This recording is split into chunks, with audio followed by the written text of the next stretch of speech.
ఈనాటి లోతైన విశ్లేషణకు స్వాగతం. ఈరోజు మనం ఒక ఆసక్తికరమైన మానసిక ప్రక్రియ గురించి మాట్లాడుకోబోతున్నాం. అవును. ఇది నిజంగా మనందరి ఆలోచనలను సవాలు చేసే టాపిక్. నా ముందున్న ప్రాచీన గ్రంథాల అనువాదాలు, అలాగే అభిధమ్మ సైకాలజీకి సంబంధించిన నా నోట్స్ చూస్తుంటే నాకొక మైండ్ బ్లోయింగ్ విషయం అర్థమైంది. అంటే మనం ఎప్పుడూ సరైనదే అని నమ్మే ఒక ఎమోషన్ గురించే కదా మీరు చెప్పేది? ఖచ్చితంగా. మనం కరుణ లేదా దయ అని నమ్మే ఒక భావన వాస్తవానికి మనల్ని ఎలా తప్పుదోవ పట్టిస్తుందో ఈ విశ్లేషణలో తెలుసుకోబోతున్నాం. నిజమే. బుద్ధుని బోధనలు మరియు ప్రాచీన మనస్తత్వ శాస్త్రం ఆధారంగా చూస్తే ఈ విషయం చాలా స్పష్టంగా అర్థమవుతుంది. అవును. దయ అనే ముసుగులో దుఃఖం మనల్ని ఎలా మోసం చేస్తుందో ఈరోజు మనం లోతుగా పరిశీలిద్దాం. ఇదొక అద్భుతమైన ప్రయాణంలా ఉండబోతోంది. ఖచ్చితంగా. మనం గమనిస్తే ప్రాచీన గ్రంథాలలో ఒక అద్భుతమైన వాక్యం ఉంది. అదే కరుణయత పతిరూపేణ సోకే వంచేతి. ఈ వాక్యం వినడానికి చాలా గంభీరంగా ఉంది. దీనర్థం వివరిస్తారా?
అవును. దయ అనే ముసుగులో దుఃఖం మనల్ని ఎలా మోసం చేస్తుందో ఈరోజు మనం లోతుగా పరిశీలిద్దాం. ఇదొక అద్భుతమైన ప్రయాణంలా ఉండబోతోంది. ఖచ్చితంగా. మనం గమనిస్తే ప్రాచీన గ్రంథాలలో ఒక అద్భుతమైన వాక్యముంది. అదే కరుణయత పతిరూపేణ సోకే వంచేతి. ఈ వాక్యం వినడానికి చాలా గంభీరంగా ఉంది. దీనర్థం వివరిస్తారా? దీనర్థమేమిటంటే కరుణ అనే ముసుగులో శోకం లేదా దుఃఖం మనల్ని మోసం చేస్తుంది అని. అంటే మనం కరుణ అనుకునేది నిజానికి కరుణ కాకపోవచ్చు అంటారా? సరిగ్గా చెప్పారు. సాధనకు ఉపక్రమించిన ఒక భిక్షువుకి గాని ఎవరికైనా సరే ఈ కరుణ మరియు దుఃఖం మధ్య ఉన్న తేడాను గుర్తించడం చాలా కీలకం. పైకి చూస్తే రెండు ఒకేలా కనిపిస్తాయి. ఇతరుల బాధను చూసి స్పందించడమే కదా రెండింటిలోనూ జరిగేది. అవును. కాని వాటి స్వభావాలు వేరు. అసలు నిజమైన దయ అంటే ఏమిటి, మనం దయ అనుకుని భ్రమపడే శోకం అంటే ఏమిటి అనేది మనం స్పష్టంగా విడమర్చి తెలుసుకోవాలి. ఇక్కడే మన అసలు విశ్లేషణ మొదలవుతుంది. ఈ మూలవాక్యం చదివినప్పుడు నా నోట్స్లో నేనొక ఆసక్తికరమైన దృశ్యం గురించి రాసుకున్నాను. ఒకసారి ఊహించుకుందాం. చెప్పండి. ఒక భిక్షువు ధ్యానంలో ఉన్నాడు. అప్పుడు అనారోగ్యంతో తీవ్రంగా బాధపడుతున్న తన తోటి భిక్షువు గురించి ఆయన ఆలోచిస్తాడు. అప్పుడు సహజంగానే మనసులో ఒక విధమైన చలనం వస్తుంది కదా. అవును, గుండె కరగడమంటారు కదా, అది జరుగుతుంది. తను చాలా దయతో ఉన్నానని ఆయన అనుకోవచ్చు. అంటే ఆ బాధపడటమే కరుణ అని ఆయన నమ్ముతాడు. అవును. కాని ఈ గ్రంథాల ప్రకారం ఆ వాస్తవం పూర్తిగా వేరు. మనస్సు అక్కడొక పెద్ద మాయ చేస్తుంది. అది అసలు దయ కానే కాదు. ఆ మాయనే అభిధమ్మ సైకాలజీలో దగ్గరి శత్రువు అని పిలుస్తారు. దాన్ని నియర్ ఎనిమీ అంటారు. దగ్గర శత్రువు. ఈ పదం చాలా ఆసక్తికరంగా ఉంది. దీని కొంచెం వివరిస్తారా? ఇప్పుడు చూడండి, ఒక భావోద్వేగానికి పూర్తి వ్యతిరేకమైన భావనను గుర్తించడం చాలా సులభం. దాన్ని దూరపు శత్రువు అంటారు. అంటే కరుణకు పూర్తి వ్యతిరేకమైన క్రూరత్వం లాంటిదన్నమాట. ఖచ్చితంగా. ఒక వ్యక్తి క్రూరంగా ప్రవర్తిస్తే అది కరుణ కాదు అని ఎవరైనా ఇట్టే చెప్పేస్తారు. దాన్ని కనిపెట్టడం పెద్ద కష్టం కాదు. కానీ ఈ దగ్గర శత్రువు విషయం అలా కాదు అంటారు. అవును, పైకి కరుణలాగే కనిపించి లోపల కేవలం జాలి లేదా శోకంతో కూడిన దుఃఖం ఉంటే దాన్ని గుర్తించడం చాలా కష్టం. ఆ శోకమే కరుణకున్న అత్యంత ప్రమాదకరమైన దగ్గరి శత్రువు. అంటే మనకు మంచి చేస్తున్నట్లు నటిస్తూ మనల్ని లోపల నుంచే దెబ్బతీసే శత్రువులాంటిది. సరిగ్గా చెప్పారు. అది మన పక్కనే మిత్రుడ్లా ఉంటూ మన మానసిక శక్తిని హరించేస్తోంది. ఈ పాయింట్ చాలా ఇంట్రెస్టింగ్గా ఉంది. ఒక శత్రువు మనకు ఎదురుగా కత్తిపట్టుకుని వస్తే మనం అలర్ట్ అవుతాం. కానీ అదే శత్రువు మనకెంతో ఇష్టమైనవాడి ముసుగులో మన పక్కనే ఉంటే గుర్తించడం దాదాపు అసాధ్యం. అవును, మనసు ఇక్కడే బోల్తా పడుతోంది. అయితే నా నోట్స్ని బట్టి చూస్తే మనస్సు ఇలా మోసపోవడానికి ప్రధాన కారణం ఏమిటంటే ఈ రెండింటికీ మూలం ఒకటే. అదే ఇతరుల కష్టాన్ని చూడటం. అవును, ఎవరైనా కష్టాల్లో ఉన్నప్పుడు మన గుండె కరగడమనేది కరుణకు మొదటి మెట్టు. కాని ఆ కరిగిన గుండె అహంకారం వైపు మళ్ళితే సమస్య మొదలవుతుంది. అహంకారమంటే ఇక్కడ ఈగో ప్రవేశించడం అంటారా? కరెక్ట్. ఆ క్షణంలో ఆ స్పందన దయ కాస్త దుఃఖంగా మాణిపోతుంది.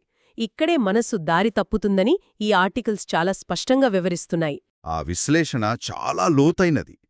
ఇతరుల కష్టాన్ని చూసినప్పుడు ఉత్పన్నమయ్యే ఆ స్పందన అహంకారం వైపు ఎలా మళ్ళుతుందో మనం జాగ్రత్తగా గమనించాలి.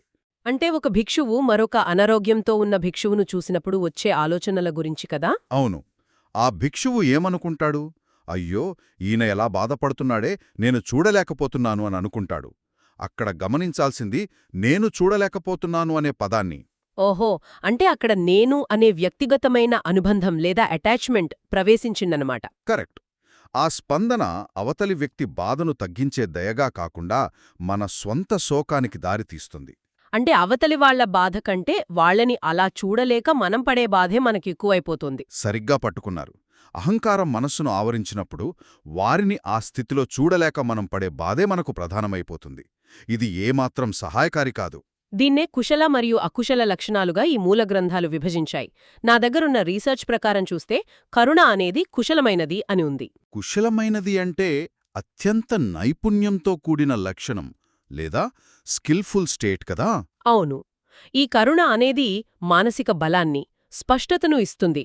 దీని మూలం అనాసక్తి మరియు జ్ఞానం అని నా నోట్స్లో రాసుకున్నాను. అనాసక్తి అంటే ఇక్కడ ఎలాంటి స్వార్థం లేదా అనుబంధం లేకుండా అవతల వ్యక్తి బాధను అర్థం చేసుకోవడం. అవును, కరుణతో ఉన్న మనసు చాలా తేలికగా, శక్తివంతంగా మరియు ప్రకాశవంతంగా ఉంటుంది. అవతలి వ్యక్తి బాధ నుండి విముక్తి పొందాలనే స్వచ్ఛమైన కోరిక మాత్రమే ఇందులో ఉంటుంది. ఇది ఇతరులకు ఒక ప్రశాంతమైన ఆశ్రయంగా నిలుస్తుంది అంటారు. కరెక్ట్. ఒక కామ్ యాంకర్గా నిలుస్తుంది, పుణ్యాన్నిస్తుంది. కాని అదే సమయంలో దీనికి పూర్తి భిన్నమైనది దుఃఖం లేదా శోకం. ఈ గ్రంథాల ప్రకారం శోకమనేది అకుశలమైనది. అకుశలమైనది అంటే నైపుణ్యం లేని, మనస్సుకు హాని చేసే మానసిక స్థితి. ఇది మానసిక భారాన్ని అమాంతం పెంచుతుంది. అవును, దీని మూలం రాగం అంటే ఒక విధమైన తీవ్రమైన అనుబంధం. అలాగే వాస్తవాన్ని అంగీకరించలేని ద్వేషమని కూడా ఉంది. ద్వేషమంటే ఇక్కడ కోపం కాదు, రెసిస్టెన్స్ టు రియాలిటీ. అంటే ఇలా ఎందుకు జరగాలి, ఇలా జరగకూడదు కదా అని వాస్తవాన్ని ఎదిరించడం. దుఃఖంలో ఉన్నప్పుడు మనసు బరువుగా, నిస్సారంగా, ఎలాంటి శక్తి లేకుండా తయారవుతుంది కదా? నిజమే. మనం ఇతరుల కష్టాన్ని చూసి శోకించడం వల్ల వాతావరణంలో మరింత భారాన్ని పెంచుతాము తప్ప ఎవ్వరికీ ఎలాంటి ప్రశాంతతను ఇవ్వలేము. పాపాన్ని మూటగట్టుకునేలా చేస్తుంది. సాధారణంగా మనమేమనుకుంటామంటే ఇతరులు కష్టం చూసి మనం కూడా కన్నీరు పెడితే మనం చాలా గొప్పవారమని అనుకుంటాం. మనకు చాలా కరుణ ఉందని భ్రమపడతాం. అవును, కానీ ఈ సోర్సెస్ చదువుతుంటే నాకొక కొత్త కోణం అర్థమైంది. ఇతరుల బాధను చూసి మనం కూడా కుంగిపోయి బాధపడటం వల్ల ప్రపంచంలో బాధ రెట్టింపవుతుందే తప్ప ఎలాంటి పరిష్కారం లభించదు.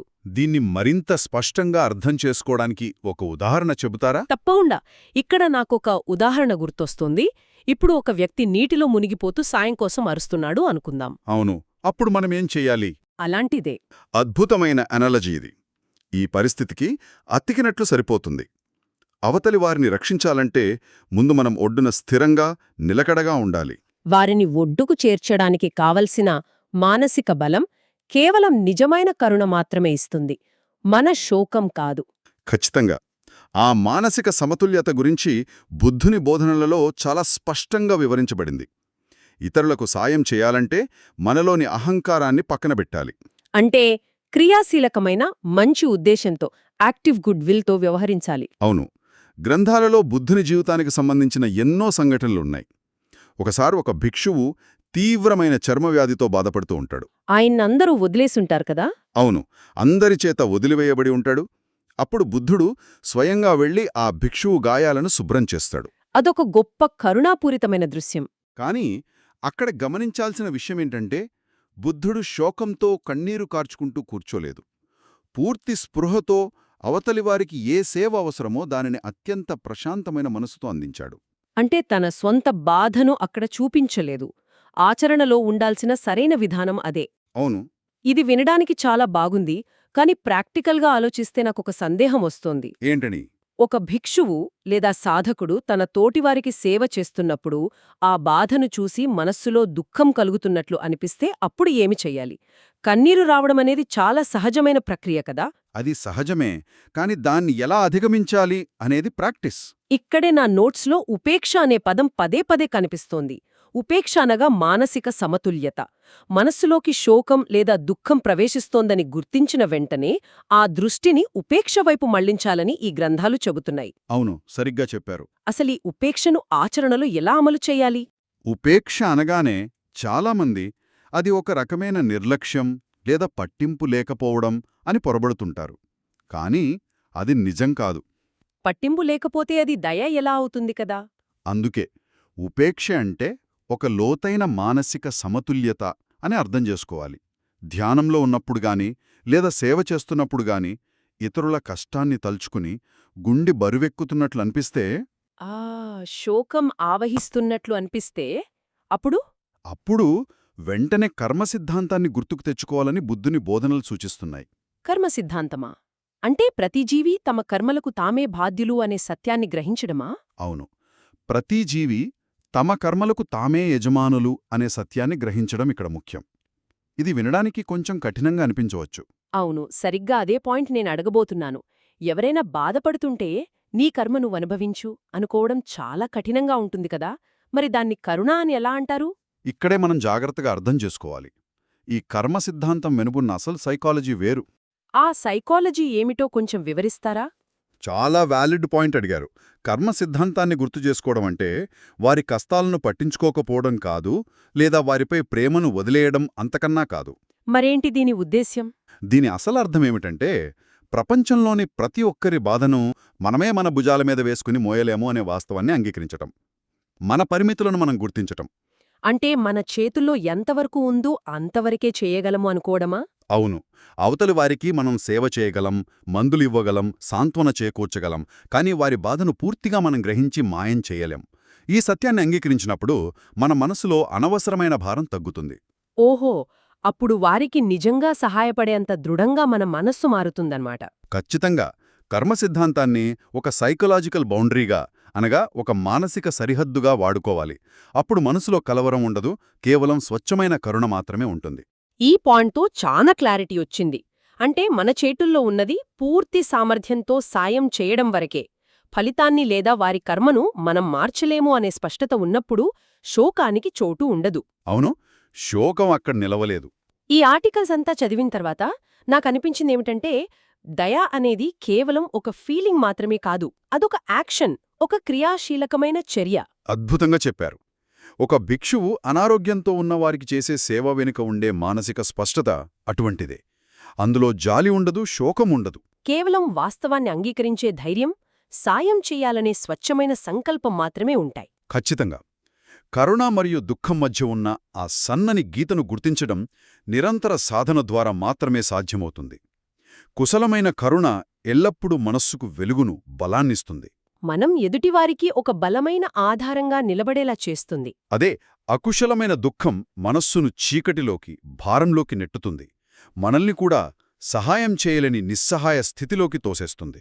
దగ్గరి శత్రువుగా ఉన్న ఈ శోకాన్ని మనం ఎలా ఎదుర్కోవాలి అనేది ఇప్పుడు బాగా అర్థమైంది. అవును. కేవలం ఉపేక్ష, మరియు కర్మ సిద్ధాంతం పట్ల సరైన జ్ఞానం ద్వారా మాత్రమే జయించగలం. ఆ ముసుగును గుర్తించి మనస్సును ఎప్పటికప్పుడు అప్రమత్తం చేసుకోవడమే అసలైన ప్రాక్టీస్. ఈ అవగాహన కేవలం ప్రాచీనకాలపు సాధకుడికే కాదు, ఈ రోజుల్లో ప్రతి ఒక్కరికీ ఎంతో అవసరం కదా. అవును, ప్రతి ఒక్కరూ తెలుసుకోవాల్సిన విషయమిది. ఈ మొత్తం చర్చను ఒక్కసారి క్రోడీకరిస్తే, కరుణ అనేది ఇతరుల బాధను చూసి కృంగిపోవడం ఏమాత్రం కాదు, ఆ బాధను తొలగించడానికి అవసరమైన మానసిక బలాన్ని, ప్రశాంతతను ప్రదర్శించడం. అవును, శోకం అనేది కరుణ ముసుగులో మనల్ని మోసం చేసి, మన శక్తిని హరించి, ప్రపంచంలో బాధను రెట్టింపు చేసే ఒక అకుశల స్థితి. ఈ విశ్లేషణ మన ఆలోచనా విధానాన్ని పూర్తిగా మార్చేసేలా ఉంది. అవును, ఇతరుల పట్ల మనం చూపించే ఈ భావోద్వేగాల వెనుక ఎంత లోతైన సైకాలజీ ఉందో ఈ గ్రంథాలు మనకు కళ్లకు కట్టినట్లు చూపిస్తున్నాయి. మనస్సును అర్థం చేసుకోవడమంటే ఇదే. అయితే ఈ చర్చ ముగించే ముందు నాకు మరొక కొత్త ఆలోచన తట్టింది. చెప్పండి. ఇప్పటివరకు మనం ఇతరుల కష్టాలను చూసినప్పుడు మన మనస్సు ఎలా స్పందిస్తుంది, స్వచ్ఛమైన కరుణను ఎలా చూపించాలి అనే దాని గురించి లోతుగా విశ్లేషించాం. సరే, ఇతరుల పట్ల కరుణ చూపడం బాగానే ఉంది. అవును, కాని మనం కష్టాల్లో ఉన్నప్పుడు మనమీద మనం చూపించుకునే సెల్ఫ్ కంపాషన్ సంగతేమిటి? మనకు మనమే ఒక ప్రశాంతమైన ఆశ్రయంగా ఎందుకు మారలేము? ఇదొక అద్భుతమైన ప్రశ్న. మనము ఏదైనా అనారోగ్యంతోనో కష్టంతోనో ఉన్నప్పుడు వాస్తవాన్ని అంగీకరించే ఆ కుశలమైన దయను మనపై మనం చూపిస్తున్నామా, లేక నాకే ఎందుకిలా జరుగుతోంది అని ఒక రకమైన సెల్ఫ్ పిటీలో మునిగిపోతున్నామా? అంటే స్వయం శోకంలో పడిపోయి మనల్ని మనమే మోసం చేసుకుంటున్నామా అనేది ఆలోచించాలి. అవును, ఇతరులకు కరుణను పంచే ముందు మనలో ఆ స్వచ్ఛమైన కరుణ ఎంత ఉందో ఎవరికి వారే పరిశీలించుకోవాల్సిన అవసరం ఉంది కదా. ఈ ప్రశ్న గురించి ఒక్కసారి మీరూ ఆలోచించండి. ఇలాంటి ఒక లోతైన ఆలోచనతో ఈనాటి విశ్లేషణను ఇక్కడితో ముగిద్దాం. మరింత ఆసక్తికరమైన సమాచారంతో మరో లోతైన విశ్లేషణలో కలుద్దాం.